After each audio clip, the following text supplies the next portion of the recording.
Good morning everyone, কেমন আছো সবাই? আশা করি ভালো আছো, সুস্থ আছো। আমরাও খুব ভালো আছি। একটা নতুন দিনের নতুন ব্লগ নিয়ে তোমাদের সামনে উপস্থিত হলাম। ব্লগটা তোমরা দেখতে থাকো। হোপফুলি এই ব্লগটা দেখতে তোমাদের খুব খুব খুব ভালো লাগবে। তো এখন থেকে ব্লগটা স্টার্ট করে দিলাম। এইমাত্র ব্রেকফাস্ট বানানো হলো, ব্রেকফাস্ট নিয়ে চলে এসেছি। কি ব্রেকফাস্ট বানালাম চলো তোমাদের দেখাই। ব্রেকফাস্টে বানালাম রুটি আর কুমড়ো আলু ভাজা। বন্ধুরা, লাঞ্চের প্রিপারেশন শুরু করে দিলাম। দেখো, একদিকে ভাত বসিয়ে দিয়েছি আর একদিকে প্রেসারে বসিয়ে দিয়েছি ডাল। আর ডালের মধ্যেই আলু সিদ্ধ দিয়ে দিয়েছি। ছেলেটা যাবে কলেজ, একটু তাড়াতাড়ি রান্না করতে হবে। আগে রান্না বান্নাগুলো করে নিই, তারপরে ঘরের সমস্ত যে বাকি কাজগুলো আছে সবগুলো করব।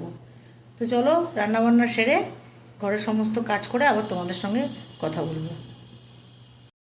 এই যা স্নান কমপ্লিট করে এলাম, এখন লাঞ্চে যাব। তার আগে দেখাই আজকের ওয়েদারটা।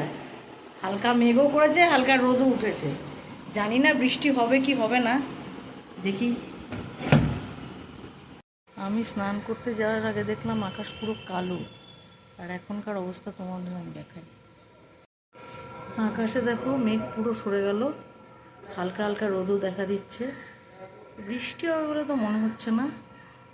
আর হালকা হালকা হাওয়া দিচ্ছে, ঠান্ডা ঠান্ডা। কোথাও হয়তো বৃষ্টিটা হয়ে গেল, কিছু আর করার নেই। ভেবেছিলাম আজকে একটু বৃষ্টি বৃষ্টি হবে, সে আর হলো না। কি আর করা যায়, এক রাশ মনে দুঃখ নিয়ে এবার বাড়ি ফিরি, ঘরে ঢুকে যাই। ভেবেছিলাম বৃষ্টি হবে, সে তো আর হলো না। প্রকৃতির উপরে তো আর কারোর জোর নেই, কি আর করা যাবে। বৃষ্টি যখন হলোই না, কিন্তু ওই হালকা হালকা ঠান্ডা ঠান্ডা হাওয়া দিয়েছে। এখানে বৃষ্টি না হলেও কোথাও হয়তো হয়েছে। তো এবার যাই লাঞ্চ করে নিই। লাঞ্চেরও টাইম হয়ে গেছে অনেকটা। এখন যাই, গিয়ে লাঞ্চটা সেরে ফেলি আগে, তারপরে আবার ফিরে আসছি। তো কি লাঞ্চ বানিয়েছি সেটাও তোমাদের সঙ্গে শেয়ার করব।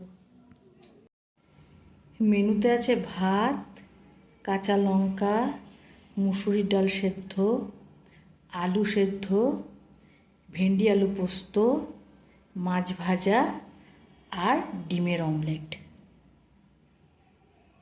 তো চলো লাঞ্চটা সেরে ফেলি, তারপরে আবার তোমাদের সঙ্গে কথা বলছি। লাঞ্চ কমপ্লিট করে চলে এলাম, এবার একটু রেস্ট নেব, তারপরে বিকালে আবার তোমাদের সঙ্গে কথা বলবো। গুড ইভিনিং এভরিওয়ান, অনেকক্ষণ পর আবার তোমাদের সঙ্গে কথা হচ্ছে। যাই এবার একটু গিয়ে চাটা বানিয়ে নিই। এখানে এখন আমি বানাচ্ছি চা। তো চা আমার হয়েই গেছে, কারণ তোমরা তো জানোই আমি দুধ চা খাই না, র চা খাই।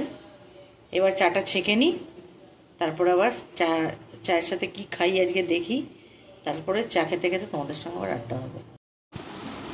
চায়ের সাথে আজকে নিয়ে নিয়েছি এই নিমকিটা। আজ দোকান গেছিলাম, তো দোকানদার বললো এই নিমকিটা নিয়ে যান, তো আমি নিয়ে এলাম। তো এখন জানি না এই নিমকিটা খেতে ঠিক কেমন হবে। আগে খাই, খেয়ে দেখি নিমকিটা কেমন হয়, তারপরে তোমাদের বলবো। তো এখন চাটা খাই। চা খাওয়া কমপ্লিট, নিমকিটা খুব ভালো ছিল। এবার যাই একটু হেঁটে আসি, তারপর আবার রিহার্সাল আছে, তারপরে এসে আবার রাত্রে ডিনার বানাতে হবে। তো পরপর এই কাজগুলো আছে, এর ফাঁকে ফাঁকেই আমি তোমাদের সঙ্গে আবার কথা বলবো। তো যাই, আগে ফার্স্টে হেঁটে আসি। অনেকক্ষণ হলো বাড়ি ফিরে এসেছি, কিন্তু আজকে ভাত বা রুটি কিছুই খেতে ইচ্ছা করছে না। তো ডিনারে কি খাবো সেটার জন্য দেখি এই সামনের দোকানে কি পাওয়া যায়, সেখানেই যাচ্ছি। বেরিয়ে পড়লাম দোকানের উদ্দেশ্যে, দেখি কি কিনে আনি আজকে। আর রুটি বা ভাত কিছুই খেতে ইচ্ছা করছে না। যাই দোকান থেকে ঘুরে আসি, তারপরে তোমাদের সঙ্গে আবার কথা বলবো। তো চলো।